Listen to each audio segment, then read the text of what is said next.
hari Minggu tanggal 20 Oktober 2024 akan dilantik presiden dan wakil presiden.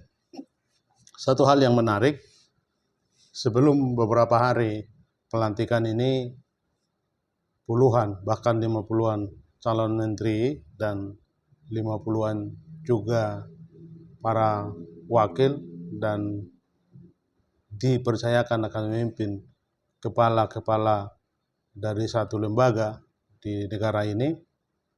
Yang menarik kami komentari karena Suara Tapian fokus pada kebudayaan dan dengan slogannya kebudayaan, bahwa budaya adalah jalan tengah, maka budaya untuk kemanusiaan itulah yang kami slogankan di suaratapian.com. Yang menarik bagi saya sebagai pekerja jurnalis dan fokus pada bidang kebudayaan, ada lembaga atau kementerian yang akan dibentuk baru, ya mungkin turunannya dari Kementerian Pendidikan dan Kebudayaan sebelumnya, yang selama ini kita tahu hanya Dirjen Kebudayaan yang mengelola perkara ini, maka akan dibentuk satu lembaga kementerian yang mengurusi hal ini. Ini menarik karena bagaimanapun kita harus respon dengan positif, bahwa dengan adanya Kementerian Kebudayaan berarti kita menghargai budaya, kita menghargai akar, asal, muasal, dan seluruh seni, seluruh karso, seluruh rasa yang kita dapatkan dari kearifan-kearifan budaya kita itu akan kembali dikembangkan. Dan memang bangsa yang besar, bangsa yang menghargai budayanya. Maka banyak juga pertanyaan nanti kalau ada Kementerian Kebudayaan, tentu beberapa dirjen yang mengurusi di lapangan, yang mengurusi hal-hal yang berkaitan dengan kebudayaan itu sendiri. Yang kita tahu dulu bahwa banyak juga kontroversi, misalnya agama-agama yang lahir di rahim bangsa ini, agama-agama suku, misalnya Sunda Wiwitan, Parmalim, dan Kejawen misalnya, banyak agama-agama suku yang lahir di rahim bangsa ini justru berada dalam naungan Kementerian Kebudayaan itu.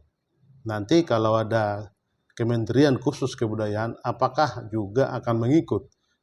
Atau katakanlah bahwa agama-agama suku ini akan berinduk atau berkoordinasi dengan Kementerian Kebudayaan ini. Ini juga perlu didiskusikan karena banyak yang menyebut kenapa harus di Dirjen atau di Kementerian Kebudayaan agama-agama suku itu berkoordinasi.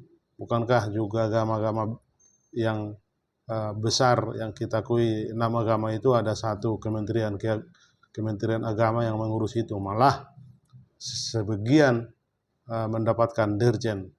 Ya, tidak semua ternyata agama 6 besar ini mendapat dirjen. Konghucu misalnya belum setara atau belum mendapatkan dirjen Bimas di Konghucu. Ya, kaitannya dengan Kementerian Kebudayaan, apakah nanti ketika Kementerian Kebudayaan itu berdiri, ada satu lembaga yang mengurusi khusus agama-agama suku karena memang dia lahir dari budaya, dia lahir dari rahim kebudayaan bangsa Indonesia. Mudah-mudahan masukan ini atau pertanyaan ini juga menjadi bahan dari menteri yang akan ditetapkan atau yang mengurusi Kementerian Kebudayaan. Tentu dengan adanya Kementerian Kebudayaan kita berharap ada satu perubahan yang masif di kebudayaan kita, termasuk para sastrawan, para seniman, para pekerja seni yang selama ini menggerakkan hatinya pada idealisme, pada karsa, pada karya, agar terus berkembang. Proses kreatif yang selama ini kita lihat kurang diperhatikan, kurang diberi apresiasi, mudah-mudahan dengan adanya Kementerian Kebudayaan makin masif, makin sadar kita berkebudayaan. Bukankah dengan berkebudayaan kita punya etika, moral, malah dengan etika itulah kita bisa berrelasi dengan manusia, budaya untuk kemanusiaan. Itu yang kami sampaikan. Terima kasih.